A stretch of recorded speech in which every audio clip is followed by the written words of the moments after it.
Price Lord. இந்த YouTube channel மூலமாக நான் உங்களை சந்திப்பதை நினைத்து சந்தோஷப்படுகிறேன்.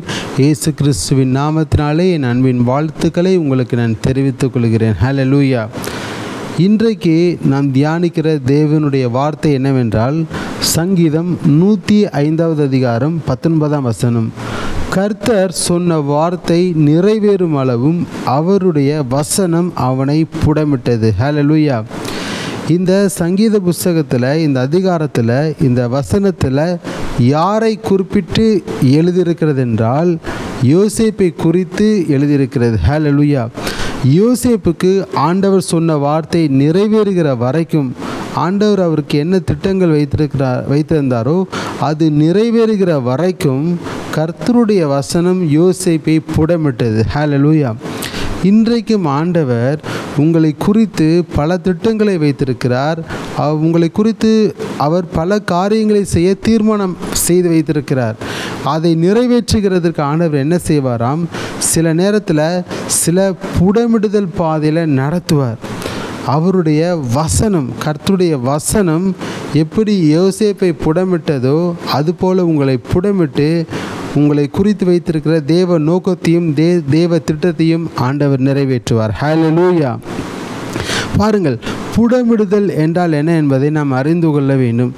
புடமிடுதல் என்று சொல்லுகிற பொழுது, இன்ஜினியரிங் டிபார்ட்மெண்ட்டில் மெட்டலர்ஜிக்கல் டிபார்ட்மெண்ட் ஒன்று இருக்குது. அதில் குப்புலேஷன் சொல்லுவாங்க. அப்படின்னா அதுதான் புடமிடுதல். அதில் 2 ப்ராசஸ் இருக்கும். ரீஃபைனிங் ப்ராசஸ், அதுக்கப்புறம் சர்டிஃபிகேஷன் ப்ராசஸ். ரீஃபைனிங் ப்ராசஸ் என்று சொல்லுகிற பொழுது அதுதான் சுத்திகரிக்கிற ஒரு முறை. ஹல்லேலூயா. சர்டிஃபிகேஷன், சுத்திகரித்த பிறகு அந்த சுத்திகரிக்கப்பட்ட அந்த ஒரு மெட்டலுக்கு சர்டிஃபிகேஷன் கொடுப்பாங்க. ஹல்லேலூயா.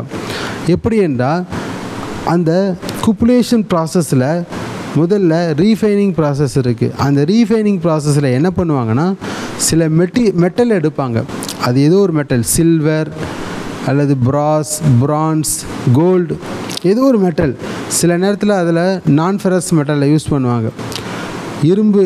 இரும்போட கலவை இல்லாத மெட்டல் என்ன இருக்கோ அதை பயன்படுத்துவாங்க. அப்போது அதில் கோல்டு எடுத்துக்கலாம். அந்த கோல்டை எடுத்து அந்த குப்புலேஷன் ப்ராசஸில் என்ன பண்ணுவாங்கன்னா, அந்த ரீஃபைனிங் ப்ராசஸ் வருகிற பொழுது அந்த தங்கத்தை எடுத்து ஹீட் பண்ணுவாங்க. எதுக்கு ஹீட் பண்ணுவாங்கன்னா, ஒரு குறிப்பிட்ட டெம்பரேச்சர் வரைக்கும் ஹீட் பண்ணுவாங்க. எதுக்குன்னா, அந்த தங்கத்தை சுத்த தங்கமாய் மாற்றுவதற்காக. 24 கேரட் ஒரு சுத்த தங்கம் எப்படி இருக்குமோ அந்த தங்கத்தை போல் மாற்றணும். ஏன்னா ரா மெட்டீரியலாக வருகிற பொழுது அதில் சில கசடுகள் ஒட்டி இருக்கும். அதெல்லாம் ரிமூவ் பண்ணணும்.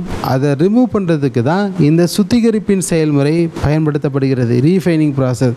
அதற்கு என்ன பண்ணுவாங்கன்னா, ஒரு சர்டன் பீரியட் வரைக்கும் அந்த டெம்பரேச்சரில் அந்த தங்கத்தை வைத்து அந்த தங்கத்தை உருக்குவாங்க. உருக்கும் போது என்ன நடக்கும்னா, அந்த தங்கத்தில் இருக்கிற அந்த ஸ்லாக், அந்த கசடெல்லாம் அப்படியே கீழே இறங்கிடும். அந்த தங்கம் மாத்திரம், அந்த சுத்தமான தங்கம் மாத்திரம் அது உருகி அப்படியே இருக்கும். அந்த சுத்தமான தங்கத்தை எடுத்து டையில் ஊற்றி தேவையான வடிவத்துக்கு அதை வடிவமைத்து கொள்வார்கள். அதுதான் மார்க்கெட் பிளேஸில் சேல்ஸ் பண்ணப்படும். ஹல்லேலூயா. இதுதான் ரீஃபைனிங் ப்ராசஸ். பின்பு அந்த ரீஃபைனிங் ப்ராசஸ் முடிஞ்ச பிறகு சுத்தமான தங்கத்தை எடுத்து அதை மோல்டில் ஊற்றி அதை சேல் பண்ணுகிற பொழுது அதற்கு சில சர்டிஃபிகேஷன் ப்ராசஸ் கொடுப்பாங்க, சர்டிஃபை பண்ணுவாங்க. இது 24 கேரட் தங்கம், இது சுத்தமான தங்கம் என்று சர்டிஃபிகேட் கொடுப்பாங்க. ஹல்லேலூயா. இதுதான் புடமிடுதல். அதுபோல தான் ஒரு மனிதனுடைய வாழ்க்கையில் ஆண்டவர் ஒவ்வொரு மனிதனையும் ரட்சிக்கிறார். ஒரு மனிதனை அவருக்கென்று அவர் ஒரு உன்னத நோக்கத்துக்கு என்று தெரிந்தெடுக்கிறார். தெரிந்தெடுக்கப்பட்ட அந்த மனிதனை இந்த குப்புலேஷன் ப்ராசஸில் கொண்டு செல்கிறார். இந்த புடமிடுதல் என்கிற நிலைமைக்கு கொண்டு சென்று அதில் சுத்திகரித்து அவங்களுக்குள்ளே இருக்கிற எல்லா கசடுகளை நீக்கி, ஆண்டவருக்கு பிடிக்காத எல்லா காரியங்களை நீக்கி அவர்களை பரிசுத்தவான்களாக நிலைநிறுத்தி அவர்களுக்கு ஒரு சர்டிஃபிகேஷன் கொடுத்து, இவள் என்னுடைய நீதிமாட்டி என்கிற ஒரு சர்டிஃபிகேஷனை கொடுத்து இந்த பூமியில் அவர்களை சிறந்து விளங்க செய்வார். ஹல்லேலூயா. அப்பின்பு என்ன செய்வாராம், அந்த அவருடைய வசனத்தை கொண்டு அவர்களை புடமிட்டு அவர்களுக்கு என்ன ஆண்டவர் செய்ய சித்தம் வச்சிருக்கிறாரோ, அவர்களை குறித்து இந்த பூமியில் என்ன நோக்கம் வச்சிருக்கிறாரோ அதையெல்லாம் ஆண்டவர் நிறைவேற்றுவார். ஹல்லேலூயா. இன்றைக்கும் இந்த செய்தியை கேட்டுக்கொண்டிருக்கிற உங்கள் வாழ்க்கையில் ஆண்டவர் உங்களை குறித்து ஒரு நோக்கம் வைத்திருக்கிறார். உங்களை குறித்து ஒரு பெரிதான திட்டம் இருக்கிறது. அதை நிறைவேற்றுவதற்கு ஆண்டவர் உங்களை புடமிடுகிறார். ஹல்லேலூயா. உங்களை புடமிட்டு எப்படி அந்த பொன்னானது புடமிடப்பட்டு அது சுத்த பொன்னாக மாற்றப்படுகிறதோ அதுபோல தான் ஆண்டவர் உங்களை புடமிட்டு சுத்த பொன்னாக மாற்றுவார். ஹல்லேலூயா. அந்த குப்புலேஷன் ப்ராசஸில் அந்த புடமிடுதல் அந்த செய்முறையில் அந்த தங்கத்தை ஹீட் பண்ணுறதுக்கு ஃபயர் அந்த வெப்பத்தை கொண்டு வருவாங்க. சர்டன் பீரியடில் அந்த சர்டன் டெம்பரேச்சரில் அந்த தங்கத்தை உருக்குவாங்க. அதுபோல தான் அந்த தங்கம் சுத்திகரிக்கப்படுகிறது அல்லவா? அதுபோல தான் மனிதர்களுடைய வாழ்க்கையில் ஆண்டவர் சில ரீஃபைனிங் ப்ராசஸை வச்சிருக்கிறார். சுத்திகரிப்பு என்கிற ஒரு முறையை வைச்சிருக்கிறார். எப்படி மனிதனை ஆண்டவர் புடமிடுகிறாராம், எப்படி அவர்களை பரிசுத்தப்படுத்துகிறாராம்? முதலாவது, அவர் தம்முடைய பரிசுத்த ஆவியானவரை அனுப்பி, சுட்டெரிப்பின் ஆவியானவரை அனுப்பி ஒவ்வொரு மனிதனையும் அவர் சுத்திகரிக்கிறார். ஹல்லேலூயா. அப்போது சுத்திகரித்து அவர்களை சுத்த பொன்னாக மாற்றி அவர்களுக்கு சர்டிஃபிகேஷன் கொடுத்து அவர்களை மேன்மையான ஒரு இடத்துல கொண்டு நிறுத்துவார். பாருங்களேன், ஏசாயா 4வது அதிகாரம் 3ஆம் வசனத்தை வாசித்து பாருங்கள். அப்பொழுது ஆண்டவர் சியோன் குமாரத்திகளின் அழுக்கை கழுவி நியாயத்தின் ஆவியினாலும் சுட்டெரிப்பின் ஆவியினாலும் எருசலேமின் இரத்தப்பள்ளிகளை அதன் நடுவிலிருந்து நீக்கிவிடும்போது. ஹல்லேலூயா. அப்போது இஸ்ரவேல் ஜனங்களுடைய அந்த அழுக்கை நீக்குவதற்கு ஆண்டவர் என்ன செய்கிறாராம்? நியாயத்தின் ஆவியை அவர்கள் மேலே ஊற்றுகிறார். சுட்டெரிப்பின் ஆவியை அவர்கள் மேலே ஊற்றி அவர்களுடைய இரத்த பழிகளெல்லாம் நீக்கி போட்டு அவர்களை சுத்திகரிக்கிறார். ஹல்லேலூயா. அதுபோல தான் ஒரு மனிதனை சுத்திகரிக்கணும்னா பரிசுத்த ஆவியானவர் நம் மீது வந்து இறங்குகின்ற பொழுது அந்த மனிதர்கள் சுத்திகரிக்கப்படுவாங்க. ஹல்லேலூயா. எப்பொழுது தேவனுடைய சுவிசேஷத்தை நீங்கள் கேட்டு இயேசுதான் கர்த்தர் என்று நீங்கள் முழு மனதோடு கூட ஏற்றுக்கொண்டீங்களோ அப்பொழுதே பரிசுத்த ஆவியானவர் உங்களுக்குள்ளே வந்து இறங்கி தங்கி முத்திரை போடப்பட்டிருக்கிறார். பின்பு உங்களை என்ன செய்வாராம்? ஒரு சுத்திகரிப்பின் பாதையில் கொண்டு செல்லுகிறதற்கு அவர் தம்முடைய ஆவியை இவங்க மேலே ஊற்றுவார். ஹல்லேலூயா. பரிசுத்த ஆவியானவர் வந்து இறங்குகிற பொழுது அவர் என்ன செய்வாராம்? பாவங்களை குறித்து கண்டித்து உணர்த்துவார். அவர் சத்திய ஆவியாகிய தேற்றரவாளர். சத்தியத்திற்குள்ளே நடத்துவார். சகலத்தை நமக்கு போதிப்பார். அவரே நமக்கு போதிப்பார். வேத வசனத்தை வாசிக்கிற போது அவரே போதித்து நம்மை வழி நடத்துவார். பரிசுத்த ஆவியானவர் மூலமாக ஒரு மனிதன் பரிசுத்தமாக்கப்படுகிறான். அந்த சுத்திகரிப்பின் முறையில் அவன் முழுவதுமாக சுத்திகரிக்கப்படுகிறான்.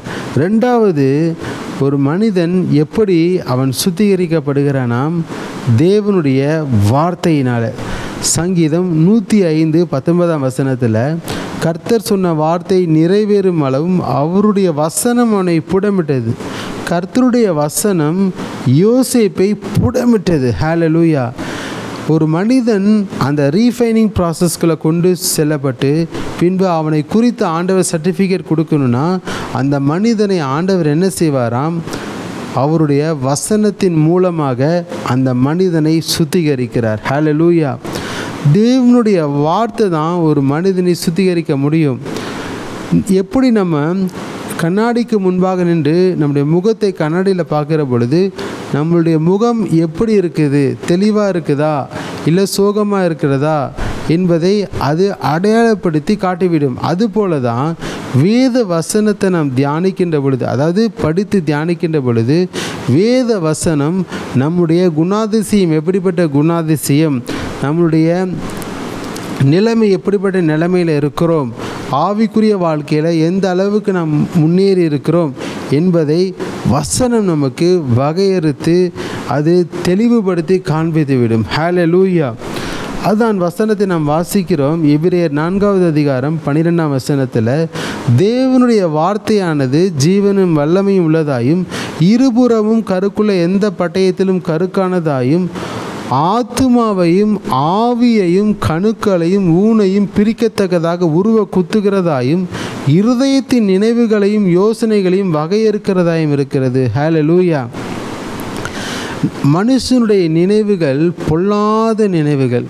தேவன் உருவாக்கின அந்த மனுஷன் பொல்லாத நினைவுள்ளவனாக இருக்கிறான் என்று ஆண்டவர் முற்பிதாக்களின் காலத்தில் மனுஷனை உண்டாக்கினது நிமித்தமாக அவர் மனஸ்தாபப்பட்டாராம். நோவாவிடத்தில் சொன்னார், நான் மனுஷனை உண்டாக்கினதற்காக நான் மனஸ்தாபப்படுகிறேன், அவன் இருதயத்தின் தோற்றமெல்லாம் அருவருப்பாக இருக்கிறது என்று சொல்லி அவர் மனஸ்தாபப்பட்டாராம். மனுஷர்களுடைய இருதயம், அந்த இருதயத்தின் நினைவுகள், யோசனைகள் எல்லாவற்றையும் கர்த்தருடைய வார்த்தை வகையிருக்கும். ஹல்லேலூயா. அப்போ கர்த்தருடைய வசனத்தை எந்த அளவுக்கு நம்ம படிக்கிறோமோ அந்த அளவுக்கு நாம் யார் என்பதை அறிந்து கொள்ள முடியும். கர்த்தருடைய வசனத்தை நாம் எந்த அளவுக்கு படித்து அதை தியானிக்கிறோமோ, அதன்படி நடக்க நம்ம ஒப்பு கொடுக்கிறோமோ, அப்பொழுது தெரிந்துவிடும் நாம் எந்த அளவுக்கு சுத்திகரிக்கப்பட்டவர்களாக இருக்கிறோம் என்று. ஹல்லேலூயா. எப்பொழுது ஒரு மனிதன் தேவனுடைய சுவிசேஷத்தின் வார்த்தையை கேட்டானோ அப்பொழுதே தேவனுடைய அழிவில்லாத அந்த வித்தாகிய தேவ வசனத்தினாலே அந்த மனிதன் ஜனிப்பிக்கப்பட்டு விடுகிறான். பின்பு ஜனிப்பிக்கப்பட்ட அந்த மனிதனை கர்த்தருடைய வார்த்தை என்ன செய்யுமாம்? அவனை புடமிட்டு அவனை சுத்த பொன்னாக மாற்றும்.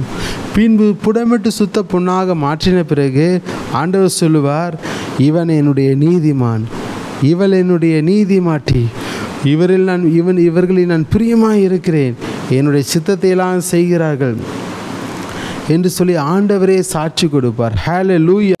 பாருங்கள், சங்கீதம் 119:11 சங்கீதக்காரனாகிய தாவீது சொல்கிறார், நான் உமக்கு விரோதமாய் பாவம் செய்யாதபடிக்கு உமது வாக்கை என் இருதயத்தில் வைத்து வைத்தேன். ஹல்லேலூயா. நாம் பரிசுத்தமாக்கப்படணும். பாவத்தின் வல்லமைகளிலிருந்து நாம் விடுவிக்கப்படணும். அதற்கு என்ன செய்தாராம் சங்கீதக்காரனாகிய தாவீது? அவருடைய வாக்கை அவருடைய இருதயத்தில் வைத்து வைத்தாராம். தேவனுடைய வார்த்தையை அவருடைய இருதயத்தில் வைத்து வைத்தாராம். அதனால்தான் மீறுதலுக்கு அவர் நீங்களாக்கி விடுவிக்கப்பட்டார். அக்கிரம செய்கைக்காரர், அக்கிரம சிந்தை அவரை மேற்கொள்ளாதபடிக்கு அவர் பாதுகாக்கப்பட்டார். மீறி பாவம் செய்யக்கூடாதபடிக்கு அவருக்குள் இருந்த தேவ வார்த்தை அவரை பரிசுத்தப்படுத்தினது, அவரை புடமிட்டது, அவரை சுத்த பொன்னாக மாற்றினது. ஹல்லேலூயா. தேவனுடைய வசனம் அது புடமிடப்பட்டவைகளாக இருக்கிறதாம். நீதிமொழிகள் 30:5 தேவனுடைய வசனமெல்லாம் புடமிடப்பட்டவைகள். ஹல்லேலூயா. அவருடைய வசனத்தினாலே நம்மளுக்கு ஒரு சுத்திகரிப்பை உண்டாக்குகிறார். பின்பு ஆண்டவர் அந்த வசனத்தினால சுத்திகரிப்பை உண்டாக்கி என்ன சொல்வார் பாருங்க, இவள் என்னுடைய நீதிமான், நீதிமாட்டி என்று சொல்லி ஆண்டவரே நமக்கு சர்டிஃபிகேஷன் கொடுப்பார். ஹல்லேலூயா. மூன்றாவதாக ஆண்டவர் எப்படி சுத்திகரிக்கிறாராம்? அவருடைய இரத்தத்தினாலே சுத்திகரிக்கிறாராம். 1 யோவான் 1:7 அவருடைய குமாரனாகிய இயேசு கிறிஸ்துவின் இரத்தம் சகல பாவங்களையும் நீக்கி நம்மை சுத்திகரிக்கும். அநேக நேரங்களில் நம்ம வார்த்தையினாலேயும் நம்மளுடைய சிந்தையினாலேயும் அதன் மூலமாக கிரியைகளினாலும் பாவம் செய்திருக்கிறோம். நம்மிடத்தில் பாவம் செய்யக்கூடாது என்கிற ஒரு எண்ணம் இருக்கும். ஆனாலும் இந்த சுயத்தை நிமித்தமாக பாவம் செய்து வேதனைப்படுகிறவர்களாக இருக்கிறோம். அதற்கு தான் இயேசு கிறிஸ்துவின் இரத்தம் நம்மளை பரிசுத்தப்படுத்துகிறதற்கு, நம்மளுடைய சகல பாவங்களை நீக்கி நம்மை சுத்திகரிப்பதற்கு ஆயத்தமாக இருக்கிறது. எப்பொழுதும் நீங்கள் இயேசு கிறிஸ்துவின் இரத்தத்தை நோக்கி பாருங்கள், எப்பொழுதும் அவருடைய சிலுவையை நோக்கி பாருங்கள். சிலுவையில் இயேசு சிந்தின இரத்தத்தை நோக்கி பார்க்கின்ற பொழுது உங்களுடைய எல்லா பாவங்களிலிருந்து உங்களுக்கு விடுதலை கிடைக்கும். வாயின் வார்த்தை, நாம் எல்லாரும் அநேக விஷயங்களை தவறுகிறோம் என்று யாக்கோபு 3:2 போடப்பட்டிருக்கிறது. அநேக விஷயங்களை தவறுகிறோம். அது பாவமாய் முடிந்து விடுகிறது. இதெல்லாம் கழுவுவதற்கு ஒரே ஒரு வழி இயேசு கிறிஸ்துவின் இரத்தம்தான். பாருங்களேன், ரோமர் 7வது அதிகாரம் 18ஆம் வசனத்தில், அது எப்படி எனில், என்னிடத்தில் அதாவது என் மாம்சத்தில் நன்மை வாசமாய் இருக்கிறதில்லை என்று நான் அறிந்திருக்கிறேன். நன்மை செய்ய வேண்டும் என்கிற விருப்பம் என்னிடத்தில் இருக்கிறது, ஆனால் நன்மை செய்வதோ என்னிடத்தில் இல்லை. ஹல்லேலூயா. அப்போது நம்மளுடைய தாட்ஸு எல்லாம் எப்படி இருக்குன்னா, ஒரு கரெக்ஷனாக தான் இருக்குது. நன்மை செய்கிற விருப்பம் இருக்குது, ஆனால் நன்மை செய்வதோ என்னிடத்தில் இல்லை. மாம்சத்தில் அவ்வளவு அசுத்தங்கள் வாசமாக இருக்கிறது. இதெல்லாம் நீக்கி போடணும்னா ஒரே ஒரு காரியம்தான், சிலுவை அண்டையில் அவருடைய இரத்தத்தை நீங்கள் முன்னிட்டு, உங்கள் இரத்தத்தை என் மேலே ஊற்றுங்கப்பா என்று சொல்லி ஜெபிக்கின்ற பொழுது அவருடைய இரத்தம் நம்ம மேலே ஊற்றப்படும். ஹல்லேலூயா. நாம் அவருடைய சமூகத்தில் பாவங்களெல்லாம் அறிக்கையிட்ட பிறகு அவருடைய இரத்தத்தை ஆண்டவரே எங்கள் மேலே ஊற்றுங்க என்று சொல்லுகிற பொழுது அவருடைய இரத்தத்தை ஊற்றி எல்லா பாவங்களிலிருந்தும் எல்லா சாபங்களிலிருந்தும் ஆண்டவர் விடுதலை கொடுப்பார். ஹல்லேலூயா. வார்த்தையினால் அநேகரை வேதனைப்படுத்தி பாவம் செஞ்சுருப்போம். நம்ம சிந்தையில் அக்கிரமமான சிந்தை, பொறாமையான சிந்தை, இச்சையான சிந்தை, மற்றவர்களை கசந்து கொள்கிற சிந்தை, இப்படிப்பட்ட சிந்தனைகள்லாம் ஒரு மனிதனுடைய இருதயத்தையே அது கரைப்படுத்தி விடுகிறது. அது கொஞ்ச நாளடைவில் அது பொல்லாத கிரியைகளாக மனுஷனுக்குள்ளிருந்து வெளிப்பட ஆரம்பிக்கிறது. இதனால தான் மனிதனால் பரிசுத்தமாய் வாழவே முடியலை. ஆனால் இயேசு கிறிஸ்துவின் இரத்தத்தை நீங்கள் தியானிக்கின்ற பொழுது உங்களால் நிச்சயமாக பரிசுத்தமாக வாழ முடியும். ஹல்லேலூயா. இயேசு கிறிஸ்துவின் இரத்தம் சகல பாவங்களை நீக்கி நம்மை சுத்திகரிக்கிறது. இப்படி தான் ஆண்டவர் என்ன செய்கிறாராம், ஒவ்வொரு மனுஷனையும் அவருடைய அந்த சுத்திகரிப்பின் பாதையில் அழைத்து கொண்டு செல்கிறார். எப்போ ஒரு மனிதனை தொட்டு ரட்சித்தாரோ அப்பொழுதே அந்த மனிதனுக்குள்ள அந்த ரீஃபைனிங் ப்ராசஸை ஆண்டவர் வைச்சிருவார். அப்படியே அந்த மனிதனை அப்படியே கழுவுவார், வசனத்தை அனுப்பி புடமிடுவார். இந்த காரியத்தில் போய் இவர்களோடு கூட நீ ஒப்புரவாக வேண்டும் என்று சொல்லுவார். அவர்கள் போய் ஒப்புரவாவாங்க. உடனே ஆண்டவர் அந்த இடத்துல ஒரு புடமிடுதலை ஆண்டவர் செய்து முடிக்கிறார். எந்தெந்த விஷயத்தில் மனம் திரும்புதல் ஆண்டவர் எதிர்பார்க்கிறாரோ அந்த மனம் திரும்புதல் வருகிற வரைக்கும் ஆண்டவர் என்ன செய்வார், புடமிட்டு கொண்டே இருப்பார். ஆண்டவர் சுத்திகரித்து கொண்டே இருப்பார். நீங்கள் அதை செஞ்ச பிறகு அவருடைய எதிர்பார்ப்பின்படியே முழுவதுமாக மனம் திரும்பி அதன்படி நீங்கள் செய்கிற பொழுது ஆண்டவர் நிச்சயமாக உங்களுக்கு ஒரு சர்டிஃபிகேஷன் கொடுப்பார். ஹல்லேலூயா. பாருங்களேன், சங்கீதம் 105:19 NIV வெர்ஷனில் இப்படியாக போடப்பட்டிருக்கிறது. Till what he foretold came to pass, till the word of the Lord proved him true. அவருடைய வசனம், கர்த்தர் சொன்ன அந்த வார்த்தை, முன்குறிக்கப்பட்ட அந்த வார்த்தை நிறைவேறுகிற வரைக்கும் அவருடைய வசனம் என்ன செய்யுமாம், அவர்களை ப்ரூவ் பண்ணுவார். எப்படின்னா, சுத்திகரிப்பை உண்டாக்கி இவள் ஒரு நீதிமாட்டி என்று ஆண்டவர் ப்ரூஃப் பண்ணுவார். ஹல்லேலூயா. ப்ரூஃப் பண்ணி உங்களுடைய வாழ்க்கையை ஆண்டவர் ஒரு அலங்காரமான வாழ்க்கையாக ஆண்டவர் மாற்றுவார். அசுத்தம் நிறைந்த, பாவம் நிறைந்த, இச்சை நிறைந்த, காமவிகாரம் நிறைந்த, பொறாமை நிறைந்த, இருளின் ஆதிக்கங்களினால் கட்டப்பட்டிருக்கிற, பாவ சேற்றில் உழன்றிருக்கிற, சாபத்தின் பிடியில் கட்டியிருக்கிற உங்களுடைய வாழ்க்கையில் ஆண்டவர் என்ன செய்ய போகிறாராம், இந்த சுத்திகரிப்பின் பாதையில் உங்களை அழைத்து கொண்டு வந்து அதில் நடத்தி உங்களை அவருடைய இரத்தத்தினாலும் அவருடைய வார்த்தையினாலும் அவருடைய ஆவியினாலும் உங்களை பரிசுத்தப்படுத்தி உங்களை என்ன பண்ணுவாராம், சீர்படுத்தி ஸ்திரப்படுத்தி நிலைப்படுத்தி உங்களை ஆசீர்வதிப்பார். உங்கள் வாழ்க்கையை ஆண்டவர் அலங்காரமான ஒரு வாழ்க்கையாக ஆண்டவர் மாற்றுவார். ஹல்லேலூயா. அதற்காக தான் ஆண்டவர் இந்த புடமிடுதல் என்கிற ஒரு ப்ராசஸை ரட்சிக்கப்பட்ட ஒவ்வொரு மனிதனுடைய வாழ்க்கையிலும் ஆண்டவர் செய்கிறார். உங்களை ப்ரூஃப் பண்ணுவார். என்னுடைய மகள், என்னுடைய மகன் நான் சொல்வதெல்லாம் செய்வான். ஹல்லேலூயா. ஆபிரகாமை குறித்து ஆண்டவர் ப்ரூஃப் பண்ணார். நான் சொன்னதெல்லாம் என்னுடைய தாசன் செய்வார். நான் என்னுடைய இருதயத்தின் விருப்பத்தையெல்லாம் என் தாசன் செய்வார். தாவீதை குறித்து ஆண்டவர் சொன்னார், இவர் என்னுடைய இருதயத்திற்கு ஏற்றவனாய் இருப்பான், என் இருதயத்தில் உள்ளதெல்லாம் இவன் செய்வான். ஹல்லேலூயா. ஆண்டவர் அப்படிப்பட்ட ஒரு என்ன பண்ணுவாராம், உங்களை நீதிமாட்டிகளாய் மாற்றி உங்களுக்கு ஒரு சர்டிஃபிகேட் கொடுப்பார். உங்களுக்கு ஒரு சர்டிஃபிகேட் கொடுத்து உங்களை குறித்து என்னென்னலாம் பிளான் வச்சுருந்தாரோ, என்னென்னலாம் திட்டம் வச்சிருக்கிறாரோ அதையெல்லாம் ஆண்டவர் உங்கள் வாழ்க்கையில் நிறைவேற்றுவார். ஹல்லேலூயா. தாயின் கருவில் உண்டாகும் முன்னே ஆண்டவர் உங்களை தெரிந்தெடுத்திருக்கிறார்.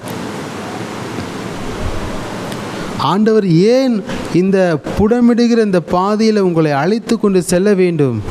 ஏனென்றால் உங்களை குறித்து ஆண்டவர் மேன்மையான திட்டங்களை வைத்திருக்கிறார், பெரிய திட்டங்களை வைத்திருக்கிறார். அவருடைய 2ஆம் வருகைக்கு அநேக ஜனங்களை நீங்கள் ஆயத்தப்படுத்தணும், அவருடைய சித்தத்தை செய்யணும். பிசாசினுடைய ராஜ்யத்தை இந்த பூமியில் இல்லாதபடிக்கு அதை அழித்து போடுவதற்கு நீங்கள் பிரயாசப்படணும். தேவன் கொடுக்கிற அந்த அபிஷேகத்தை பெற்றுக்கொண்டு அவருக்காக நீங்கள் அனலாய் எழும்பி பிரகாசிக்கிறவர்களாக மாறணும்.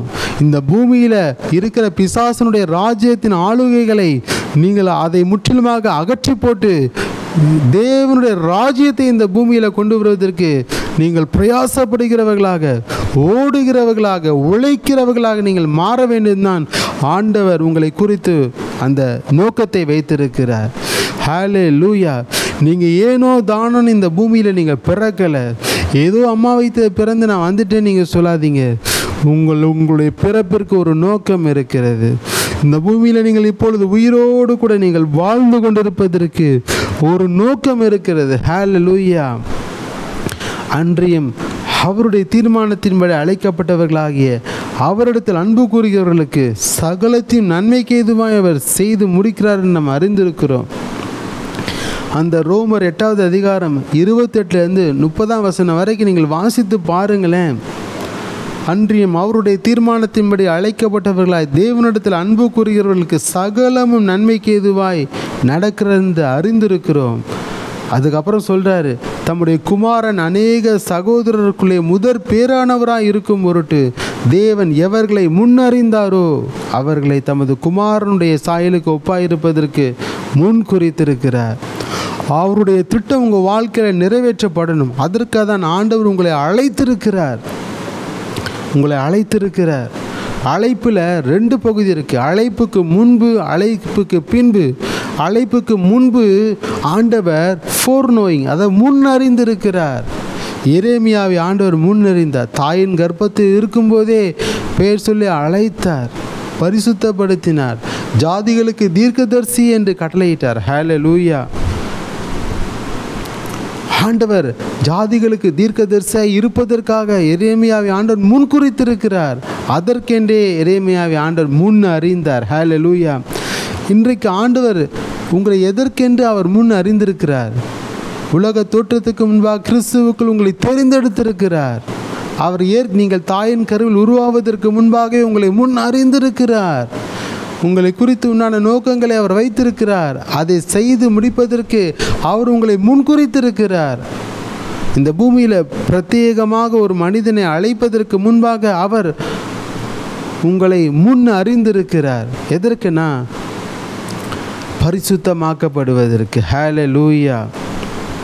பாருங்களேன், எபிரேயர் 2வது அதிகாரம் 11ஆம் வசனத்தில், எப்படி எனில் பரிசுத்தம் செய்கிறவரும் பரிசுத்தம் செய்யப்படுகிறவர்களுமாகிய யாவரும் ஒருவராலே உண்டாயிருக்கிறார்கள். இது நிமித்தம் அவர்களை சகோதரர் என்று சொல்ல அவர் வெட்கப்படவே இல்லை. ஹல்லேலூயா.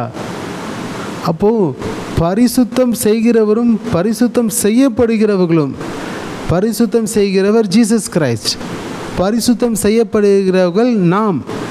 நமக்கு இயேசு கிறிஸ்து ஒரு மூத்த சகோதரராய், ஒரு முதற் பேரானவராய் இருக்கணும் என்று சொல்லி ஆண்டவர் முன் அறிந்திருக்கிறார். ஏன் முதற் பேரானவராய் ஜீசஸ் கிரைஸ்ட் இருக்கணும்? ஏனென்றால் அவர் நம்மளை பரிசுத்தமாக்குவதற்காக. ஹல்லேலூயா. ஒரு தகப்பன் வீட்டு பிள்ளையாக இருக்கிறோம். பிதாவானவர் நமக்கு தகப்பனாக இருக்கிறார். இயேசு நமக்கு மூத்த சகோதரராக இருக்கிறார். அவர் நம்மை பரிசுத்தப்படுத்துகிறவராக இருக்கிறார். அவருடைய சாயல் நமக்கு இருக்கும். ஒரு தகப்பன் வீட்டு பிள்ளைகள் 2 பேர் இருந்தாங்கன்னா, அண்ணன் தம்பியாவது, அண்ணன் தங்கச்சி இல்லை அக்கா தங்கச்சியாவது, அவர்களுக்கு ஒரே சாயல் இருக்கும். ஏனால் ஒரு தகப்பன் வீட்டு பிள்ளைகள். ஹல்லேலூயா. அதுபோல தான் பிதாவானவர் நமக்கு தகப்பனாக இருக்கிறார். இயேசு கிறிஸ்து நமக்கு மூத்த சகோதரராக இருக்கிறார். அப்போது அவர் நம்மை பரிசுத்தம் செய்கிறவராக இருக்கிறார். அவருடைய சாயலை நமக்கு கொடுப்பதற்காக அவர் நம்மை பரிசுத்தம் செய்யும்படிக்கு நம்மை முன்னறிந்திருக்கிறார். உங்களை முன்குறித்திருக்கிறார்.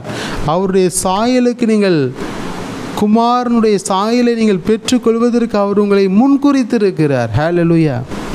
பின்பு ஆண்டவர் அழைப்புக்கு பின்பு என்ன செய்வாராம்? அவர்களை நீதிமான்களாய் மாற்றுவார், அவர்களை மகிமைப்படுத்துவார். பாருங்களேன், அதே வசனத்தில் ரோமர் 8வது அதிகாரம் 28, 29, 30 அப்படி வாசிக்கின்ற பொழுது ஆண்டவர் சொல்கிறார், எவர்களை முன் குறித்தாரோ அவர்களை அழைத்தும் இருக்கிறார், எவர்களை அழைத்தாரோ அவர்களை நீதிமான்களாக்கி இருக்கிறார். அழைப்புக்கு பின்பு என்ன செய்கிறார்? ஒரு மனிதனை அழைத்த பின்பு அவர்களை நீதிமான்களாய் ஆண்டவர் மாற்றுகிறார். ரோமர் 5:1 இவ்விதமாக நாம் விசுவாசத்தினாலே நீதிமான்களாக்கப்பட்டிருக்கிறபடியால், ஹல்லேலூயா, நாம் தேவனை பற்றும் விசுவாசத்தினாலே நீதிமான்களாக்கப்பட்டிருக்கிறோம். ஏதோ சும்மா சுய நீதியினாலே நாம் நீதிமான்களாக்கப்படலை. அதெல்லாம் அழுக்கான கந்தையாக இருக்கிறது. இயேசு கிறிஸ்துவின் ரத்தம் தான் நம்மை பரிசுத்தமாக்கி,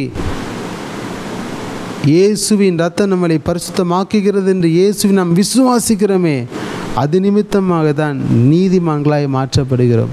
ஆபிரகாம் தேவனை விசுவாசித்தான், அது அவனுக்கு நீதியாக எண்ணப்பட்டது. அவன் ஒரு நீதிமானாக இருந்தான். ஹல்லேலூயா. இயேசு கிறிஸ்து இந்த பூமிக்கு எனக்கு இறங்கி வந்தார் என்று நீங்கள் விசுவாசிக்கின்ற பொழுது நீங்கள் நீதிமான்களாக்கப்படுறீங்க. நீதிமான்களாய் ஆக்கினவர்களை அவர் என்ன செய்கிறாராம்? மகிமைப்படுத்துகிறார். அழைப்புக்கு முன்பு முன் அறிகிறார், முன் குறிக்கிறார். அழைத்த பிறகு அவர்களை நீதிமானாக்குகிறார், அவர்களை மகிமைப்படுத்துகிறார். ஹல்லேலூயா. யோசேப்பின் வாழ்க்கையில் அதுதான் நடந்தது. ஆண்டவர் அவரை அழைத்தார். அவரை குறித்து நோக்கம் இருந்தது, அவரை குறித்து திட்டம் இருந்தது. யோசேப்பை குறித்து உள்ள திட்டம் என்னென்னு நாம் பார்க்கின்ற பொழுது, அப்போஸ்தலர் 7:10 நாம் வாசிக்கின்ற பொழுது, தேவனோ அவனுடனே கூட இருந்து எல்லா உபத்திரவங்களிலிருந்தும் அவனை விடுவித்து எகிப்தின் ராஜாவாகிய பார்வோன் சமூகத்தில் அவனுக்கு கிருபையும் ஞானத்தையும் அருளினார். அந்த ராஜா அவனை எகிப்து தேசத்திற்கும் தன் வீட்டனைத்திற்கும் அதிகாரியாக ஏற்படுத்தினார். அதுபோல் ஆதியாகமம் 45வது அதிகாரம் 5ஆம் வசனத்தில், என்னை இவ்விடத்தில் வரும்படி விற்று போட்டதினால் நீங்கள் சஞ்சலப்பட வேண்டாம். யோசிப்பை அவங்க சகோதரர்களை பார்த்து சொல்கிறாங்க, அது உங்களுக்கு விசனமாக இருக்குமேனா ஜீவரட்சணை செய்யும்படிக்கு தேவன் என்னை உங்களுக்கு முன்னே இங்கே எகிப்துக்கு அனுப்பினார். இதுதான் யோசேப்பை குறித்து ஆண்டவருடைய திட்டமாக இருந்தது. எகிப்து தேசத்தில் ஒரு பிரைம் மினிஸ்டராக அமர்த்தி உலகமெங்கும் பஞ்சம் வருகிற பொழுது அவன் மூலமாக உடன்படிக்கையின் கோத்திரங்களை பாதுகாக்கணும், அதற்கு ஜீவரட்சணை செய்யணும். பஞ்சத்தினாலே அந்த யாக்கோபின் மூலமாக பிறந்த அந்த 12 கோத்திரங்களை அழிந்து போகக்கூடாது, அவர்களுக்கு ஜீவரட்சணை செய்யணும் என்று சொல்லி ஆண்டவர் ஏற்கனவே அவர் யோசேப்பை குறித்து உண்டான திட்டத்தை வைத்திருந்தார். அதனால தான் யோசேப்பை ஆண்டவர் எகிப்துக்கு அடிமையாக அங்கே போகும்படிக்கு ஆண்டவர் விட்டு கொடுத்தார். யோசேப்பின் வாழ்க்கையில் ஆண்டவர் அவருடைய வசனம், அவருடைய வாக்குத்தத்தம், அவருடைய திட்டம் யோசேப்பின் வாழ்க்கையில் நிறைவேறுகிற வரைக்கும் தேவ வசனம் யோசேப்பை புடமிட்டது. ஹல்லேலூயா. புடமிட்டு அவரை ஒரு பொன்னாக விளங்க செய்தது. ஹல்லேலூயா. உங்களையும் ஆண்டவர் பொன்னாக விளங்க செய்வார். உங்கள் தலையை ஆண்டவர் உயர்த்துவார். இந்த புடமிடுகிற இந்த ப்ராசஸில் நீங்கள் செய்ய வேண்டியது என்னென்னா, ஏன் எனக்கு இந்த பிரச்சனை வந்தது, ஏன் இந்த பாடு வந்தது, ஏன் இந்த தொல்லை வந்தது, ஏன் இந்த வியாதி வந்தது, ஏன் எனக்கு பண நெருக்கடி வந்தது, ஏன் ஊழியத்தில் இவ்வளோ குறை வந்தது, ஏன் பணம், ஏன் என்னை எல்லோரும் வெறுக்கிறாங்க, ஏன் என்னை எல்லோரும் ஒதுக்கி தள்ளுறாங்க, என்னை நேசிக்கிறவங்க யாருமே இந்த பூமியில் இருக்க மாட்டாங்களா, ஏன் இப்படின்ற ஒரு கேள்வி வரும். அதெல்லாம் நீங்கள் விட்டுட்டு அந்த புடமிடுதல் அந்த ப்ராசஸில் யோசேப்பு தன்னை ஒப்பு கொடுத்தது போல் நீங்களும் உங்களை ஒப்பு கொடுக்கிற பொழுது ஆண்டவர் உங்களை கொண்டு பெரிய காரியத்தை செய்வார். தேசத்தில் உங்களை ஆண்டவர் உயர்ந்த ஸ்தானத்தில் தூக்கி நிறுத்துவார். உங்கள் கால்களை மான் கால்களை போலாக்கி உயர்ந்த இடங்களில் உங்களை ஏறி இருக்கும்படி பண்ணுவார். உங்கள் தகப்பனாக யாக்கோபுடைய சுதந்திரத்தால் உங்களை போஷிப்பார். நீங்கள் கர்த்தரில் மனமகிழ்ச்சியாக இருப்பீர்கள். ஹல்லேலூயா. ஆரம்பம் அற்பமாக இருக்கும், துக்கமாக இருக்கும், வேதனையாக இருக்கும், சஞ்சலத்தோடு கூட இருப்பீங்க. ஆனால் உங்கள் முடிவு சம்பூர்ணமாய், சந்தோஷமாய், மகிமையாய், கர்த்தருடைய நாமம் மகிமைப்படும்படியாக இருக்கும். ஹல்லேலூயா. அப்படிப்பட்ட காரியத்தை தான் ஆண்டவர் யோசேப்பின் வாழ்க்கையில் செய்தார். யோசேப்பை குறித்து வந்த அந்த திட்டத்தை நிறைவேற்றுவதற்கு யோசேப்பை அவருடைய வசனத்தினாலே அவர் என்ன செய்தாராம்? புடமிட்டாராம். அழிந்து போகிற பொன் அக்கினினாலே சோதிக்கப்படுகிறது. எப்படி அந்த கூப்புலேஷன் ப்ராசஸில் ரீஃபைனிங் ப்ராசஸ், அதில் அந்த அந்த அந்த ஹீட் ஃபயரை வச்சு அந்த தங்கத்தை எப்படி உருக்கி அதில் இருக்கிற அந்த கசடுகளெல்லாம் எடுத்து அதை ஒரு ப்ரெஷியஸ் மெட்டலாக எடுத்து கொண்டு வைக்கிறாங்களோ, அதுபோல தான் ஆண்டவர் உங்களை என்ன செய்வாராம்? அந்த புடமிடுதல் பாதையில் அவருடைய வசனத்தை உங்கள் மேலே வைத்து அவருடைய வசனத்தின் மூலமாக, அவருடைய ஆவியின் மூலமாக, அவருடைய இரத்தத்தின் மூலமாக உங்களை பரிசுத்தப்படுத்தி உங்களுக்குள்ளே இருக்கிற அந்த விலையேறப்பட்ட நல்ல குணாதிசயங்களை உருவாக்க வைப்பார். அதற்கு தான் ஆண்டவர் புடமிடுதல் பாதையை அனுமதிக்கிறார். நல்ல குணாதிசயங்களை உருவாக்க ஆண்டவர் உங்களுக்குள்ளே இருந்து கொண்டு வருவார். அதற்கு தான் இந்த புடமிடுதல். அந்த நல்ல குணாதிசயங்கள் ஒரு மனுஷனுக்குள்ளே வெளிப்படும் போது அதன் மூலமாக தேவன் மகிமைப்படுவார். அதன் மூலமாக தேவ திட்டங்கள் அவர்கள் வாழ்க்கையில் நிறைவேறும். உங்கள் வாழ்க்கையில் தேவன் உங்களை குறித்து வைத்திருக்கிற திட்டம் நிறைவேற்றப்படும். உங்களை குறித்து வைத்திருக்கிற தீர்மானம் நிறைவேற்றப்படும். நீங்கள் எப்போ உங்களை அந்த புடமிடுதல் ப்ராசஸுக்கு ஒப்பு கொடுக்கிறீங்களோ அந்த நிமிஷத்திலிருந்து ஆண்டவருடைய சித்தம், ஆண்டவருடைய திட்டம் உங்கள் வாழ்க்கையில் நிறைவேற்றப்படும். யோசேப்பின் வாழ்க்கையில் மனிதர்கள் மூலமாக புடமிடுதல் காணப்பட்டதாம். பாருங்களேன், எப்படி மனிதர்கள் மூலமாக யோசேப்புக்கு ஒரு புடமிடுதல் ப்ராசஸ் உருவானது. அந்த புடமிடுதல் ப்ராசஸில் இருந்து யோசேப்பு அவனுக்குள்ளேருந்து என்னென்ன நல்ல குணாதிசயங்கள் உருவாக்கப்பட்டது, அதன் மூலமாக எப்படி தேவ திட்டம் யோசேப்பின் வாழ்க்கையில் நிறைவேறி பெரிய காரியம் ஆண்டவர் செய்தார் என்பதை நாம் சுருக்கமாக தியானிக்க போகிறோம். பாருங்களேன், முதலாவது மனிதர்கள் யோசேப்பின் மேலே பொறாமைப்பட்டு அவனை பகைத்தார்கள். முதலாவது அவனுக்கு நடந்த மனிதர்கள் மூலமாக நடந்த அந்த புடமிடுதல் என்னென்னா, அவனுடைய சொந்த சகோதரர்களே அவனை என்ன செய்தாங்களாம்? அவன் மேலே பொறாமை கொண்டு அவனை பகைத்தார்களாம். ஆதியாகமம் 37வது அதிகாரம் 8-11 வரைக்கும் நீங்கள் வாசிக்கின்ற பொழுது யோசேப்புக்கு ஆண்டவர் சின்ன வயசுலேயே சொப்பனம் காண்கிற அந்த கிஃப்ட் கொடுத்துருந்தார்.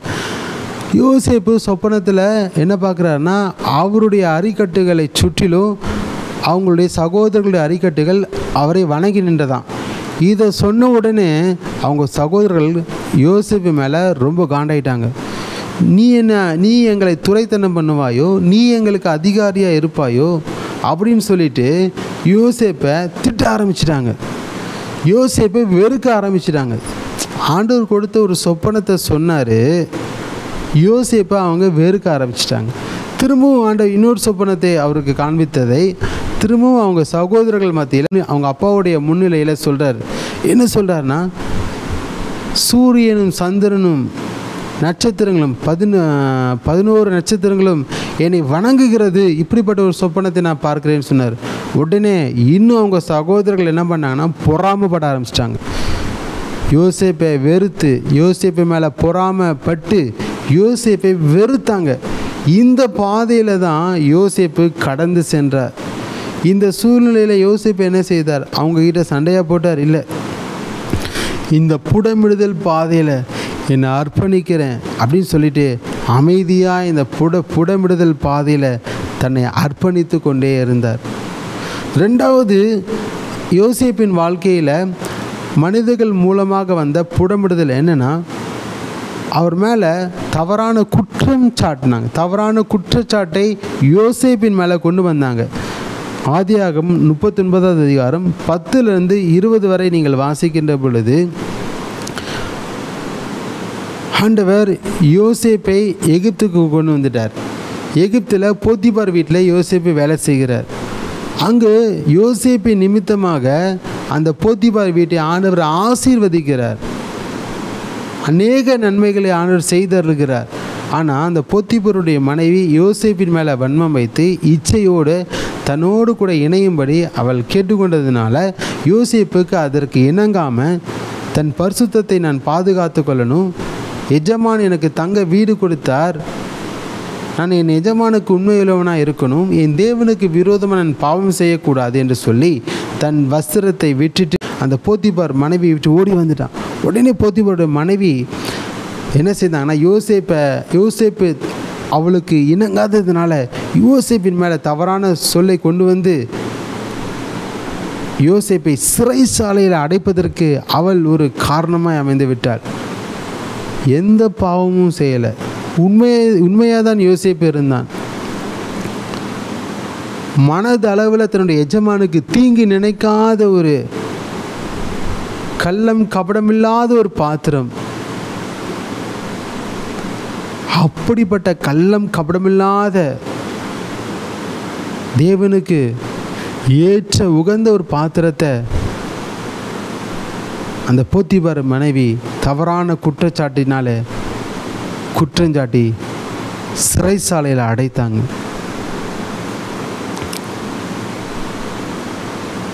இது ஒரு புடமிடுதல் ப்ராசஸாக யோசேப்புக்கு இருந்தது, மனிதர்கள் மூலமாக அந்த புடமிடுதல். இன்னொரு புடமிடுதல், யோசேப்பை சிறைச்சாலையில் அடைத்த பிறகு சிறைச்சாலை தலைவனுடைய கண்களில் யோசேப்புக்கு தயவு கிடைத்தது. அங்கே பானபாத்திரக்காரன் சுயம்பாகிகளின் தலைவர்கள் வந்து எகிப்து ராஜாவிடமிருந்து ஏதோ அவங்க மேலே குற்றம் இருந்ததுனால அவர்களை சிறைச்சாலையில் கொண்டு வந்து விட்டுட்டாங்க. அங்கே இருக்கும்போது பானபாத்திரக்காரனுக்கு சொப்பனத்து வந்திருக்கு, சுயம்பாகிகளின் தலைவனுக்கு சொப்பனம் வந்திருக்கு.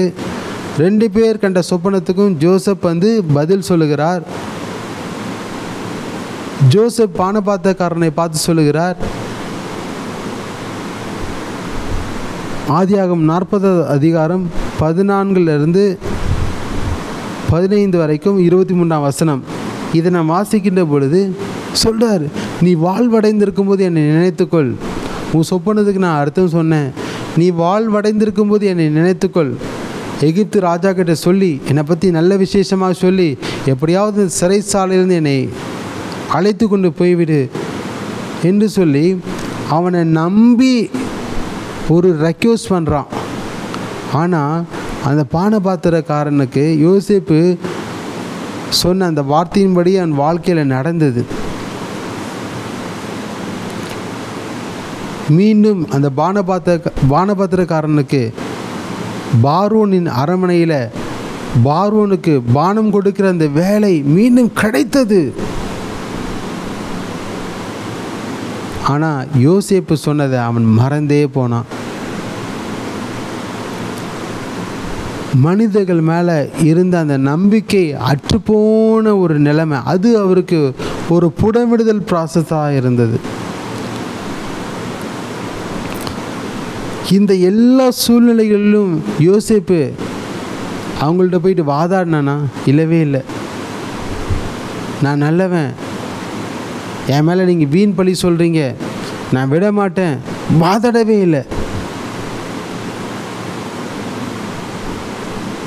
வாயில்லாத ஒரு பூச்சி போல அவருக்காக பரிந்து பேசுறது கூட யாரும் இல்லை. தன்னந்தனியாய் ஒருவனாய் எகிப்து தேசத்தில் அவ்வளோ வேதனைப்பட்டான் யோசேப்பு. தவறான குற்றச்சாட்டு, சிறைசாலைக்கு போகிற அனுபவம், சிறைசாலையில் தான் நம்பினவன் தன்னை மறந்து போன ஒரு நிலைமை. இந்த எல்லா சூழ்நிலைகளிலும் யோசேப்பு பாவம் செய்யவே இல்லை. யோசேப்பு அவர்களிடத்தில் வாக்குவாதம் கூட செய்யவே இல்லை. அமைதியாய் தேவனிடத்தில் தன்னை ஒப்பு கொடுத்து கொண்டே இருந்தார். அந்த புடமிடுதல் ப்ராசஸுக்கு தன்னை அர்ப்பணித்து கொண்டே இருந்தார். இந்த சூழ்நிலையில் எந்த மனிதர்களும் ஜோசப்புக்கு சப்போர்ட்டாக இல்லை. ஆனால் தேவனுடைய தயவு, தேவனுடைய இரக்கம் யோசேப்போடு கூட இருந்தது. தேவன் யோசேப்போடு கூட இருந்தார். அவனுடைய வில் முறிந்து விழணும்னு சொல்லிட்டு அவனுடைய இருதயத்தை மனம் அடிவாக்கணும். அவனுடைய தலை உயரக்கூடாது. அவனுடைய சொப்பனம் எப்படி பலிக்கிறதுன்னு பார்க்கலாம். அவன் இறந்து போயிட்டானா அவனுடைய சொப்பனம் எப்படி நிறைவேறும் என்று சொல்லி அவங்க சகோதரர்கள் அவனை பகைத்து இந்த குழியில் தூக்கி போட்டாங்க. இந்த எல்லா சூழலிலும் யோசேப்பு ஒன்றே ஒன்று தான் செய்தான். அந்த புடமிடுதல் பாதையில் தன்னை அர்ப்பணித்து தேவ சித்தம் நிறைவேற அவரை குறித்து வைத்திருக்கிற அந்த அழைப்பின் அந்த திட்டத்தின் நோக்கத்தை விட்டு வழுவி போகாமல் அதில் தன்னை முழுவதுமாக அர்ப்பணித்து அவன் ஓடுகிறவனாக இருந்தான். ஹல்லேலூயா. அதுபோல் தான் உங்கள் வாழ்க்கையிலையும் உங்கள் மேலேயும் உங்கள் ஆஃபீஸில் உங்கள் மேலே பொறாமப்பட்டு உங்களை பகைக்கிறவர்கள் இருக்கலாம், ஊழியத்தில் இருக்கலாம், உங்கள் குடும்பத்தில் இருக்கலாம். தவறான குற்றச்சாட்டை உங்கள் மேலே சாட்டி உங்கள் பேரையே அவமானப்படுத்தலாம், உங்களுக்கு அவகீர்த்தியை வர வச்சிருக்கலாம். உங்களிடமிருந்து நன்மை பெற்றுக்கொண்ட மனிதர்கள் இப்பொழுது உங்களை மறந்து போகலாம். இந்த சூழ்நிலையில் நீங்கள் என்ன செய்யணும்னா, இந்த புடமிடுதல் ப்ராசஸில் என்னை ஒப்பு கொடுக்கிறேன் என்று நீங்கள் சொல்லி நீங்கள் உங்களை அர்ப்பணிக்கிற பொழுது ஆண்டவர் உங்களை கொண்டு என்ன திட்டத்தை வச்சாரோ, என்ன நோக்கத்தை வச்சாரோ அதையெல்லாம் ஆண்டவர் நிறைவேற்றுவார். ஹல்லேலூயா. எல்லாரும் மறந்து போனாங்க. பானபாத்திரக்காரனும் மறந்து போனான். ஆனால் ஆண்டவர் மறந்து போகலை. பானபாத்திரக்காரனுக்கு தான் செஞ்ச தப்பை அவர் உணர வைத்தார். ஹல்லேலூயா. பார்வோனுக்கு சொப்பனத்தில் பேச ஆரம்பித்தார், தரிசனம் காண வைத்தார். அது நிமித்தமாக அவனுடைய இருதயம் கலங்கினது. ஆண்டவர் தேசத்தில் 7 வருஷம் பஞ்சத்தை கொண்டு வரப்போகிறார். அது மகா கொடிதான பஞ்சமாக இருக்க போகிறது. அதற்கு முன்பாக 7 வருஷம் செழுமையான வருஷமாக இருக்க போகிறது என்பதை ஆண்டவர் பார்வோனுக்கு சொப்பனத்தில் காண்பிக்கிறார். அது அவனால் புரிந்து கொள்ள முடியலை. இந்த சொப்பனத்துக்கு யார் அர்த்தம் சொல்ல முடியும் என்று பார்வோன் கலங்கி கொண்டிருக்கிற பொழுது அப்பொழுதுதான் பானபாத்திரக்காரனுக்கு நினைப்பே வந்தது. ஐயோ, நான் யோசேப்புக்கு நன்மை செய்யாமல் விட்டுட்டேனே. அவன் சொன்ன அந்த சொப்பனத்தின் அர்த்தத்தின்படியே என் வாழ்க்கையில் நடந்ததே, எனக்கு மீண்டும் ராஜா வேலையை கொடுத்தாரே என்று சொல்லி அப்போ உணர்ந்து ராஜா கிட்ட சொல்லும்போது யோசேப்பை அழைத்து கொண்டு வர சொல்கிறார். யோசேப்பு வந்த பிறகு அந்த சொப்பனத்துக்கு அவன் அர்த்தம் சொன்னான். ஹல்லேலூயா. 7 வருஷம் தேசத்தில் செழுமையான தேசம், செழுமையான நாட்கள் இருக்கும். அதன் பின்பு வருகிற 7 வருஷம் அது பஞ்சத்தின் நாட்களாக இருக்கும். பார்வோன் கண்ட சொப்பனம், ஒரு நதியில் 7 அழகான மாடுகள் வந்தது, புல் மேய்ந்து கொண்டிருந்தது. அதே நதியிலிருந்து 7 அவலட்சமான மாடுகள் வந்து அந்த 7 அழகான மாடுகளை பட்சித்து போட்டது. அந்த 7 அவலட்சணமான மாடுகளுக்கு 7 வருஷம் பஞ்சம் அர்த்தம். 7 அழகான மாடுகளுக்கு 7 வருஷம் தேசத்தில் செழிப்பு என்ற அர்த்தம். இதற்குண்டான இந்த சொப்பனத்துக்குண்டான அர்த்தத்தை யோசேப்பு சொன்னது நிமித்தமாக யோசேப்பை எகிப்து தேசத்துக்கே பார்வோன் அதிகாரியாக வைத்தான். ஹல்லேலூயா. இதெல்லாம் எப்படி நடந்தது? ஆண்டவர் நடத்தினார். ஹல்லேலூயா. உங்கள் தலையை உயர்த்த போகிற நாட்கள் வந்துவிட்டது. ஹல்லேலூயா. நீங்கள் இப்படிப்பட்ட இந்த ட்ரிபுலேஷன் பாதையில், இந்த புடமிடப்படுகிற இந்த பாதையில் நீங்கள் கடந்து செல்றதுனால நீங்கள் ஒரு நாளும் சோர்ந்து போகக்கூடாது. இனி சோர்வை நீங்கள் தூக்கி போட்டுடுங்க. இனி நான் சோர்ந்து போக மாட்டேன். இனி என் தேவனுக்காக நான் செயல்படுவேன். என்ன உபத்திரவங்கள் வந்தாலும் என் தேவனுக்காக நான் செயல்படுவேன். என்னை குறித்த தேவன் அழைத்த அந்த அழைப்பில் நான் ஓடுவேன். அதை நான் மறந்து போக மாட்டேன். யார் என் கூட இருக்காங்களோ இல்லையோ, இயேசு என் கூட இருக்கிறார். இயேசு என் கூட இருக்கிறார். அன்றைக்கு யோசேப்பு ஒருவன் தான், ஒரே ஒருவன் தான் யோசேப்பு. அவன் கூட யாருமே இல்லை. அந்த ஒருவனோடு கூட இயேசு இருந்து உலகம் முழுவதுக்கும் அவனை எடுத்து பயன்படுத்தினார் அல்லவா? எகிப்து தேசத்துக்கு அதிகாரியாக மாற்றினார் அல்லவா? உங்களை மாற்ற மாட்டாரா? உங்களை ஆசீர்வதிக்க மாட்டாரா? யோசேப்பின் தேவன் உங்களுடைய தேவனாகவும் இருக்க விருப்பப்படுகிறார். இன்றைக்கு அவர் நம்முடைய தேவனாக இருக்கிறார். யாரும் இல்லைன்னு, எனக்கு ஒருவரும் உதவிக்கு இல்லை என்று சொல்லி இங்கே கவலைப்படாதீங்க. ஒருத்தர் எனக்கு உதவி இல்லை, யாரும் எனக்கு உதவி செய்ய மாட்டாங்க. நான் தன்னந்தனியாக இருந்து கஷ்டப்படுறேன். ஊழியத்திலையும் கஷ்டப்படுறேன், குடும்பத்திலையும் கஷ்டப்படுறேன். என்ன செய்கிறதுனே தெரில. புலம்பாதீங்க. உங்களை குறித்து வைத்திருக்க அழைப்பை நோக்கி பாருங்க. ஆண்டவருடைய வார்த்தையின் அந்த சத்தத்தை கேட்டு ஓடுங்க. ஆண்டவர் உங்கள் தலையை உயர்த்துவார். ஹல்லேலூயா. பாருங்களேன், யோசேப்புக்கு இந்த ரீஃபைனிங் ப்ராசஸ், இந்த குப்புலேஷன் மெத்தடில் இந்த ரீஃபைனிங் ப்ராசஸ், இந்த புடமிடுதலில் இந்த சுத்திகரிப்பு காரியங்களை ஆண்டவர் செய்து யோசேப்பின் தலையை ஆண்டவர் உயர்த்துகிறார். ஆனால் இந்த புடமிடுதல் ப்ராசஸில் யோசேப்பை கொண்டு செல்கிற பொழுது யோசேப்புக்குள்ளே இருந்து சில குட் கேரக்டர்ஸ் வெளில வந்தது. எப்படி இந்த பொண்ணை சோதிக்கிற பொழுது, அதாவது அக்னினால் அதை உருக்குகிற பொழுது அந்த ஸ்லாகான அந்த கண்டென்ட் உள்ள அந்த கோல்டெல்லாம் கீழே போயிடும், பிரித்தெடுக்கப்படும். ஒரு ஃப்ரெஷியஸ் கோல்டு மெட்டல் உருவாகும். அந்த ஃப்ரெஷியஸ் கோல்டு மெட்டலை எடுத்து தான் டையில் ஊற்றுவாங்க.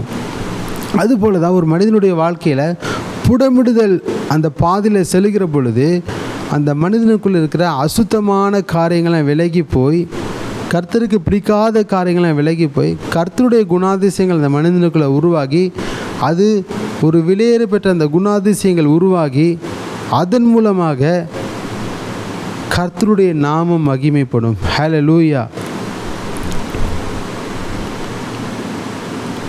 யோசேப்புக்கு அந்த புடமிடுதல் பாதையில் யோசேப்புக்குள்ள சில நல்ல குணாதிசயங்கள் உருவானது. அதனால தான் தேவ திட்டம் அவன் வாழ்க்கையில் நிறைவேற்றப்பட்டது. புடமிடுதல் என்பது உங்களை அழிப்பதற்கல்ல, உங்களை இல்லாமல் போக பண்ண வேண்டும் என்பதற்கல்ல, உங்களை உருவாக்குகிறதற்கு, உங்களை நிலைநிறுத்துகிறதற்கு, தேவ திட்டத்தை உங்கள் வாழ்க்கையில் செயல்படுத்துகிறதுக்கு தான் ஆண்டவர் அனுமதிக்கிறார். பாருங்கள், இந்த ரீஃபைனிங் ப்ராசஸ்லாம் முடிஞ்ச பிறகு, இந்த சுத்திகரிப்பு, இந்த புடமிடுதல், இந்த ப்ராசஸ்லாம் முடிந்த பிறகு யோசேப்புக்கு சில குட் கேரக்டர்ஸ் வெளிப்பட்டது. அது ஒரு ஃப்ரெஷியஸ் மெட்டல் எப்படி அந்த கோல்டை உருக்குற போது ஒரு ப்ரெஷியஸ் மெட்டல் எப்படி ஃபார்ம் ஆகி வெளில வருதோ, அதுபோல் ஜோசப் புடமிடப்பட்ட பிறகு அவனுக்குள்ளே இருந்து சில குட் கேரக்டர்ஸ் வெளில வந்தது. அது என்னென்னா, ஒன்று அவனுடைய சுயம் செத்து போயிடுச்சு. ஆதியாகமம் 41 அதிகாரம் 16 வாசிக்கின்ற பொழுது, பார்வோனுக்கு அந்த சொப்பனத்துக்கு அர்த்தம் சொல்கிறதுக்கு யோசேப்பை கூப்பிட்றாங்க. யோசேப்பு போன பிறகு பார்வோன் சொல்கிறாரு அந்த சொப்பனத்துக்கு அர்த்தம் சொல்லுன்னு. ஆனால் ஜோசப் அந்த நேரத்தில் என்ன சொல்கிறாருன்னா, அப்பொழுது யோசேப்பு பார்வோனுக்கு பிரதித்திரமாக, நான் அல்ல, ஐ எம் நத்திங், நான் அல்ல, தேவனே பார்வோனுக்கு மங்களமான உத்தரவு அருள செய்வாராக. ஜோசப் எப்படி அந்த அவருக்குள்ளேருந்து அந்த ப்ரெஷியஸ் கேரக்டர்ஸ் எப்படி வெளில வருது பாருங்களேன். புடமிடப்பட்ட பிறகு தான் இந்த வெளில வரும். அதுபோல தான் நீங்களும் புடமிடப்பட்டு கொண்டிருக்க ஒரு ப்ராசஸ் வழியாக கடந்து செல்றீங்கன்னா உங்களுக்குள்ளே இருந்து ஒரு ப்ரெஷியஸ் கேரக்டர்ஸ் வெளில வரும். அந்த கேரக்டர்ஸ் மூலமாக தேவ சித்தம் உங்கள் வாழ்க்கையில் நிறைவேற்றப்படும். கர்த்தருடைய திட்டம் உங்கள் வாழ்க்கையில் நிறைவேற்றப்படும்.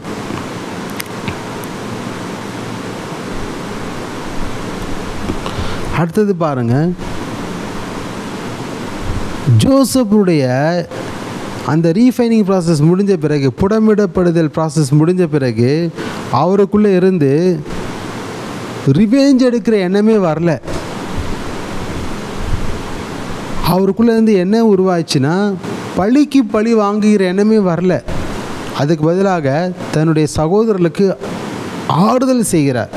தன்னுடைய சகோதரர்கள் அவனுக்கு விரோதமாய் செய்த அந்த தப்பிதங்களை மன்னிக்கிறார். ஏன்னா அவருடைய சகோதரர்கள் தான் யோசேப்பின் மேலே பொறாமைப்பட்டு வெறுத்து குழியில் தூக்கி போட்டு அவனை குறித்து வைத்திருக்கிற தேவ திட்டம் எப்படி நிறைவேறுகிறது என்று பார்க்கலான்னு சொல்லி மிகப்பெரிய பாவம் செஞ்சாங்க யோசேப்புக்கு விரோதமாய். ஆனால் காலங்கள் போன பிறகு யோசேப்பிடம் அவன் கண்ட சொப்பனத்தின்படியே யோசேப்பின் சகோதரர்கள் எல்லாம் யோசேப்பை தேடி வந்தாங்க. யோசேப்பின் தகப்பன் யாக்கோபு மரித்த பிறகு யோசேப்பினுடைய சகோதரர்களுக்கு பயம் வந்துடுச்சு. என்னுடைய சகோதரனாகிய ஜோசப்புக்கு நாங்கள் எல்லாம் சேர்ந்து பாவம் செஞ்சோமே, குழியில் தூக்கி போட்டோமே, தீமை செய்தோமே, இப்போ அப்பா கூட இல்லை, இறந்துட்டாரு. இப்போ ஜோசப் என்ன வேணாலும் நம்மளை செய்யலாம், நம்ம எகிப்தில் அடிமைகளாக வந்திருக்கிறோம், என்ன வேணால் செய்யலாம். ஐயோ ஜோசப்பை பார்த்து, ஜோசப் அந்த சின்ன வயசில் நாங்கள் எல்லாம் சேர்ந்து உனக்கு செய்த அநீதிக்காக எங்களை மன்னிச்சிடும் என்று சொல்லி கதறி அவங்க அழுது கொண்டிருக்கிறாங்க. யோசேப்பிடம் விண்ணப்பம் பண்ணி கொண்டிருக்கிறாங்க.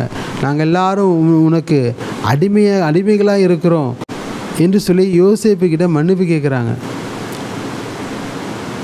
யோசேப் என்ன பண்ணார்னா, நீங்கள் நான் சின்ன வயசில் இருக்கும்போது சின்ன பையன் கூட பார்க்காம குழியில் தூக்கி போட்டிங்களே, இனி இந்த எகிப்தில் இருக்காதீங்க, உங்களுக்கு இனி உணவே இருக்காது, நீங்கள் பஞ்சத்தில் செத்து போங்கன்னு சொல்லிட்டு ஜோசப் அனுப்பலை.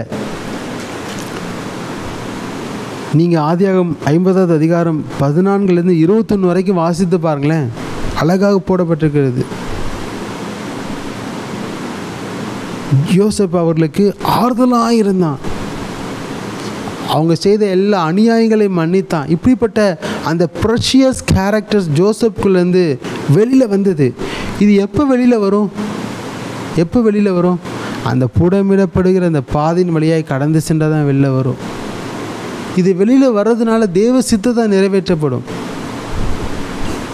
ஆண்டவர் ஆபிரகாமுக்கு கொடுத்த வாக்குத்தத்தம் நிறைவேற்றப்படணும். 10 கோத்திரங்கள், அந்த 12 கோத்திரங்கள் மூலமாக நிறைவேற்றப்படணும். உலகம் முழுவதும் பஞ்சம். ஜோசப் அந்த நேரத்தில் தன் சகோதரர்கள் செய்த தப்பிதங்களை மன்னிக்கலைன்னா பஞ்சத்தில் அந்த கோத்திரங்கள் இறந்து போயிருப்பாங்க. ஆண்டவர் புடமிடுகிற ஒரு ப்ராசஸ் வழியாய் ஜோசப்பை அழைத்து கொண்டு சென்று ஜோசப்புடைய இருதயத்தையே மாற்றிட்டார். ஹல்லேலூயா.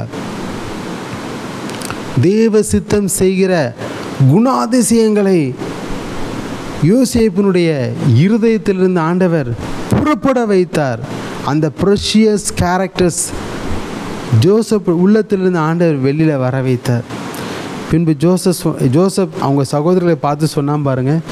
ஆதியாகமம் 50வது அதிகாரம் 20லேருந்து 21 வரைக்கும், நீங்கள் எனக்கு தீமை செய்ய நினைத்தீர்கள், தேவனோ இப்பொழுது நடந்து வருகிறபடியே வெகு ஜனங்களை உயிரோடு காக்கும்படிக்கு அதை நன்மையாக முடிய பண்ணினார். அதனால் நீங்கள் பயப்படாதிருங்கள். நீங்கள் தீமை தான் செஞ்சிட்டீங்க, ஆனால் ஆண்டவர் அதை நன்மையாக முடிய பண்ணினார். நீங்கள் செஞ்ச எல்லா தப்பிதங்களையும் நான் மன்னிக்கிறேன்.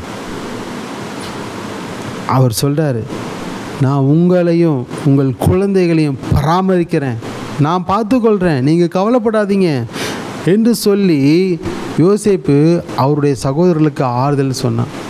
ஒரு காலத்தில் ஆறுதலற்றவனாக இருந்தான், அனாதையாக இருந்தான், திக்கற்றவனாக இருந்தான், வேதனையின் வழியாய் கடந்து செல்கிறவனாக இருந்தான்.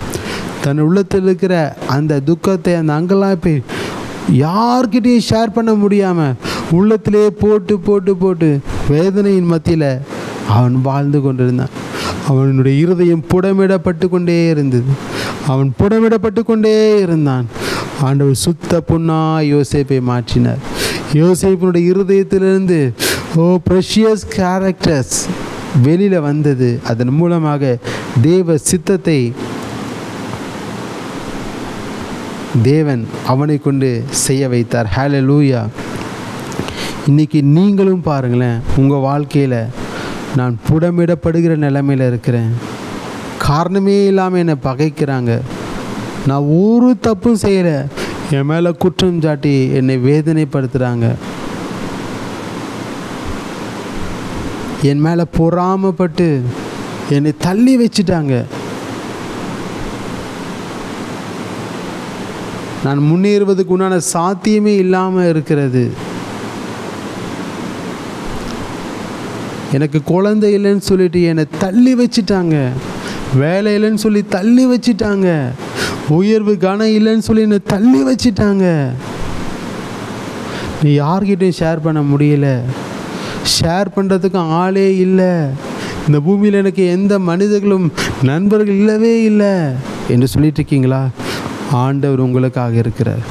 யோசேப்பு ஒரே ஒருத்தன். யோசேப்பு ஒருவனாக தான் எகிப்து தேசத்தில் இருந்தான். யோசேப்போடு கூட இருந்த ஆண்டவர் உங்களோடு கூட இருக்கிறார். நீங்கள் புடமிடப்படுகிற அந்த சூழ்நிலையில் கடந்து கொண்டு இருக்கீங்களா? யார் உங்களோடு கூட இருக்கிறாங்களோ இல்லையோ, இயேசுவின் நாமத்தில் சொல்கிறேன், அண்ட சராசரங்களை உருவாக்கின இயேசு உங்களோடு கூட இருக்கிறார். அவர் உங்களோடு கூட இருக்கிற போது நீங்கள் ஏன் பயந்து கொண்டு இருக்க வேணும்? ஏன் திகைத்து கொண்டிருக்கணும்? ஏன் கலங்கி கொண்டிருக்கணும்? சொல்லுங்கள். எப்பக்கத்திலும் நான் நெருக்கப்பட்டாலும் ஒடுங்கி போவதில்லை, கலக்கம் அடைந்தும் நான் மனமுறிவு அடைவதில்லை. கர்த்தரின் பட்சத்தில் இருக்கிறார், நான் பயப்படேன் என்று தைரியமாய் சொல்லி நீங்கள் போங்க. உங்களுக்குள்ளே இருந்த ஆண்டவரே வெளிப்பட ஆரம்பிப்பார். ஹல்லேலூயா. ஆண்டவர் உங்களை அழைத்த தேவன் உண்மை உள்ளவராய் இருக்கிறார். அவர் மரண பரியந்தம் அவர் வழி நடத்துவார். இன்றைக்கு உங்கள் கண்களை மூடி ஆண்டவரை பார்த்து சொல்லுங்கள், ஏசப்பா, யோசேப்பு போல அந்த புடமிடுகிற ப்ராசஸ்க்கு என்னை ஒப்பு கொடுக்குறேன். நீங்கள் என்னை பயன்படுத்துங்க, நீங்கள் என்னை கொண்டு செல்லுங்க. நான் என்னுடைய விருப்பத்தின்படி அல்ல, அப்போ உம்முடைய விருப்பத்தின்படி ஆக கடவுது, உம்முடைய சித்தத்தின்படி ஆக கடவுது என்று சொல்லி நீங்கள் ஜெபம் பண்ணுகிற பொழுது ஆண்டவர் இப்பொழுது உங்கள் வாழ்க்கையில் ஒரு புதிய காரியத்தை செய்ய போகிறார். இயேசு உங்களோடு கூட இருக்கிறார். நீ அற்பமானவன் என்று சொல்லாதே. அற்பமானவனுடைய ஆரம்பத்தை யார் அசட்டை பண்ண முடியும்? உன் முடிவு சம்பூர்ணமாய் தான் இருக்க போகிறது.